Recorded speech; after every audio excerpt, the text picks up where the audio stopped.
What's up, everybody? It's Total Tuesday, and that means obviously I'm coming to you with something different than just a regular walk and talk that I do every morning before my run. This week, I'm not cooking for you. I decided to do a little something out of the ordinary, which is going to be a weekly segment that I'm going to bring to you called Ballin with Bump. I'm going to go over a couple of the games that happened this weekend, just a few games that stuck out to me, things that I saw that really opened my eyes. I'm going to give you the game of the week. I'm going to give you an MVP of the week. This week we got two, so stick around and see who they are. First game I want to go over is the Chiefs and the Jaguars. The Chiefs came out confident. They came out strong. They were the first team to score a touchdown this year. And Pat Mahomes, he threw it to his all-star wide receiver, Tyreek. Man, prayers up for that boy, though.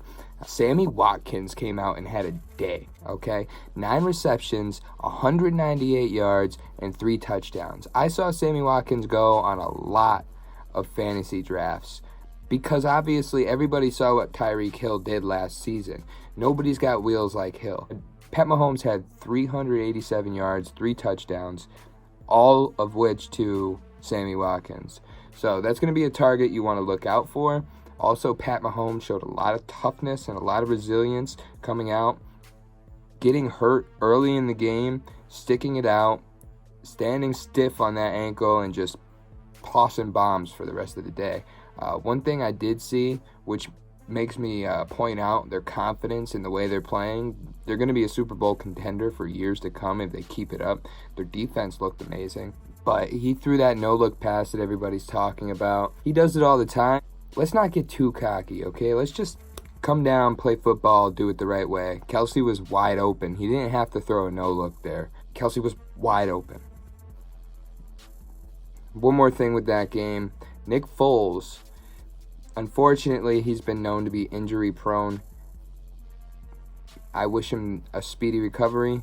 However, the play that he got hurt on, that was a bomb. He threw a touchdown bomb. If he's able to come back in the season and play the way he did on Sunday, even though it wasn't for long, he's going to be something to watch. He's going to help that Jags team really stick it out if Leonard Fournette can step up his game a little bit. Now let's move on to the Cowboys game. There was a lot of attention going on around this game because of Ezekiel Elliott and his holdout, obviously. We're talking about contracts all offseason. We're talking about money all offseason. That's one thing you're not going to get on this show. You're not going to get talk about money. You're not going to get talk about Antonio Brown. All right, he's on a team. He's there to stay. If he doesn't mess around, obviously, with the Patriots, you know that if a player acts up, you're gone. Doesn't matter who you are. Doesn't matter what play you made in the Super Bowl the year before that. They have a no-nonsense policy. That's the same thing with this show. We're going to have a no-nonsense policy. We're not going to talk contracts. We're not going to talk about watches. We're not going to talk about antics. We're not going to talk about any of that. We're just going to talk about the game. Ezekiel Elliott came out. He rushed for 53 yards on 13 attempts, which is solid numbers. That's 4 yards a carry. He had 1 touchdown, fantasy points for everybody playing fantasy. He came and he delivered. He didn't show anything like he was falling off at all. He came in good shape. He came in well rested, and he did his job. He ran the ball tough. He made a good reception for 10 yards, and he helped put the Cowboys up on top to beat the Giants. Dak Prescott, he had a day. How about Dak Prescott throwing for 405 yards and 4 touchdowns, also adding on 12 yards on the ground, which he's known to do. I was saying this before the game. He could put the Jets on. A lot of teams don't give him that spy coverage because he's not that build. He's kind of short, big, stocky guy, though. He's known to stay in the pocket, which is what he did on Sunday. He stayed in the pocket, stayed behind that O-line, threw the ball.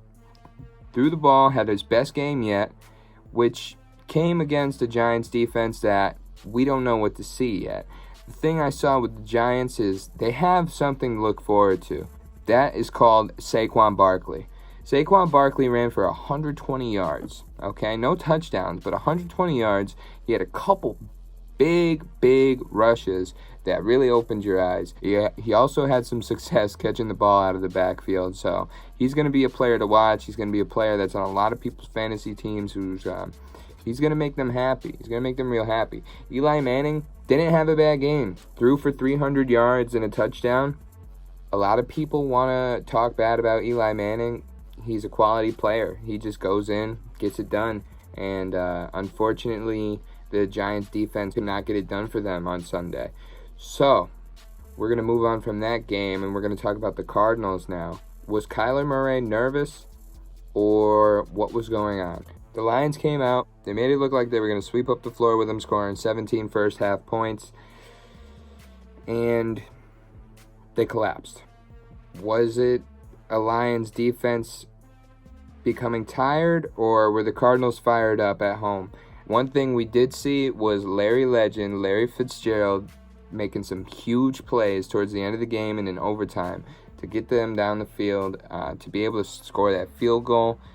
Lions came right back down, scored a field goal, and we had our first tie of the season. Wow. That's one thing I don't like in football. I don't like ties. We need a winner. We need a definitive answer when it comes to football. Let's say next season, can we get rid of that? Because I don't want to see it anymore. More overtime, that's cool with me. The players don't want to see ties. The players don't like moral victories. We don't want to see ties. End of story. Now let's go to Monday night. I'm going to talk about the Raiders and the Broncos first. The Raiders played with a chip on their shoulder. To me, it seemed like the Raiders were playing like, hey, you've been talking about one player that's not even on our team all year. We've got a team. Everybody was looking at Oakland like it was over. Everybody was looking at Oakland like, all right, they lost a wide receiver. That's it. They got nothing. No. They got something. What they had was an O-line that let up 0 sacks, let Derek Carr stay in the pocket, complete a good percentage of his passes. I think he threw 22 for 26, which is great numbers. It's 1 touchdown. However, we had Josh Jacobs, the rookie running back from Alabama, who just came out and really... He exploded, all right? He came out, he had 2 touchdowns. He made up for the touchdowns Derek Carr couldn't throw. They put numbers on the board. And the Broncos, they were stuck by that defense. That Raiders defense, that pass rush, really reminded Joe Flacco why Mondays suck. I don't think that yesterday sucked. Last night was not a Monday that sucked. What we had, which is our game of the week, is the Saints versus the Texans. And that game came literally right down to the wire. Right down to the last play of the game. You know, you saw the Texans put a whooping on the Saints for the whole first half, and it makes me wonder what Sean Payton said in that locker room at halftime. I don't know if he was handing out checks saying, listen, these aren't going to clear until we win the game. Listen, Drew, this isn't going to clear until you throw a ball and hit the offensive coordinator in the head and send him to the hospital. I don't know what type of bounty he was putting on the Texans.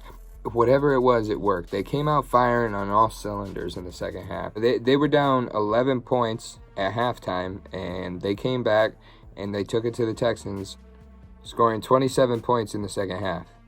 What I saw in that game that really stuck out to me was the utilization of Taysom Hill. He's going to be a player to watch for years in New Orleans. Picking and plugging him in multiple positions, him finding success. He caught a touchdown, option runs. He's a very versatile player, and that's going to be fun to watch in New Orleans. When Breeze heads to the retirement home, you got nothing to worry about at the quarterback position. I've seen him throw the ball before as well, and he's got an arm on him. The other thing I saw in that game was the wide receiving core of the Texans. Everybody got a target in that game, and everybody caught the ball. DeAndre Hopkins had 8 receptions. Will Fuller had 2 receptions. Kenny Stills had that big reception, that touchdown reception that put them on top at the end of the game. The end of that game had a lot of drama. All right, we had the missed field goal that made it a tie, which ended up being a made field goal because of a penalty. And at that point, you thought the game was over. Deshaun Watson really showed out. You know, he stays in the pocket. I feel like he stays in the pocket a bit too long and to a fault. And he got battered. He got hurt. They're talking about he hurt his back. You don't like to hear that, but I think he's going to power through. You know, which brings him attention to the offensive line. They really need to work that out. They brought in Laramie Tunsil, who's a great player, a great left tackle, but they let up 6 sacks, and that's something they're going to have to address this week in practice. The Saints, Breeze being Breeze, he came right down, marched right down the field, got them in the perfect position to kick the game-winning field goal. Unbelievable. But let's talk about that field goal, and let's talk about our MVP of the week, Willie Billy Bob Lutz. He missed a big field goal at the end of the first half, sent them into the half 14-3, really kicking himself in the rear. And then at the end of the game, he comes through and he wins it for his team. That's the MVP of the week because he's absolutely resilient. There's no other reason besides that for him being my MVP. To come back, get a second chance, have a story like that. Those are the moments that dreams are made of. That's why we watch the NFL. I feel like he deserves some recognition because, come on, he's a kicker. Kickers don't get enough recognition. That dude won the game. Let's move on to our co-MVP, though, because this guy cannot go unnoticed. All right, this is a rookie, wide receiver, Marquise Hollywood Brown. 4 receptions in his first NFL game, 2 touchdowns, 147 yards. That's Randy Moss numbers right there. What he did was so fun to watch. Just the way he exploded through the secondary and basically made cornerbacks and safeties look like fools. On 4 receptions. That's a lot of production. All right, so we're going to give the MVP of the week to the kicker from the Saints, Will Lutz, and we're also going to give it to wide receiver of the Ravens, who, hey, look out for Lamar Jackson because he's not just a running back. Marquise Brown, congratulations. Will Lutz, congratulations. You two are the Ballin with Bump MVPs of the week. Honestly, I kind of had fun doing this. I love football. I love talking football. I had a couple notes that I jotted down, and it's just a spur-of-the-moment idea of what I thought I could do this morning. So I'm definitely going to make this a weekly thing. So, if you have any other segments you want me to add to Ballin' with Bump, I'd love to hear it. Leave some suggestions down in the comments. If you have another MVP that you thought might have done better this week, leave them in the comments. I want to know your opinions. I want to see, what your favorite teams are, what games you thought stuck out to you. These are, like I said, I didn't go through the whole week. These are just a few games that stuck out to me. A couple of the performances I saw that, really had an impact on the game. Something we should look at moving forward in the season. I'm out. I'll see you tomorrow.